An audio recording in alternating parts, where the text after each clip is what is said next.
গরম পড়েছে। সব ঘরে এসি আছে, শুধু এই ঘরেই এসি নেই।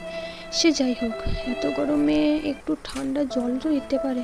প্রচণ্ড তেষ্টা পেয়েছে, কাউকে দেখতেও পাচ্ছি না যে জল চাইবো। ওই তো আন্টি। আন্টি, একটু জল হবে? দিচ্ছি।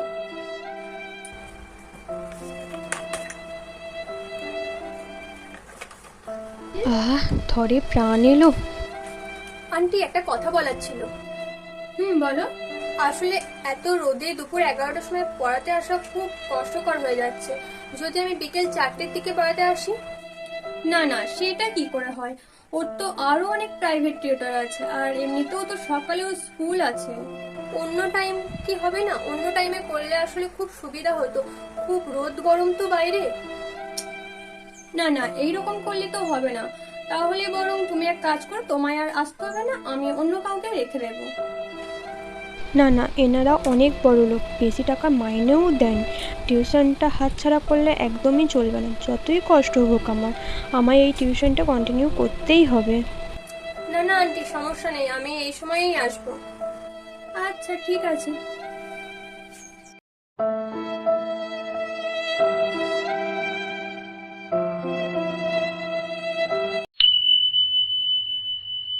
উফ, বাইরে যা গরম পড়েছে, একটু জল পেলে ভালো হতো।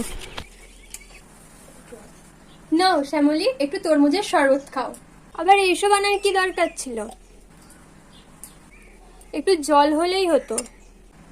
আমাদের সবার জন্য বানালাম, তাই ভাবলাম তোমার জন্যও একটু বানাই। ও, বলছি কাকিমা, যদি এই 11টার সময় পড়াতে না আসে, বিকেল 4টের দিকে পড়াতে আসি, তাহলে কি খুব অসুবিধা হবে?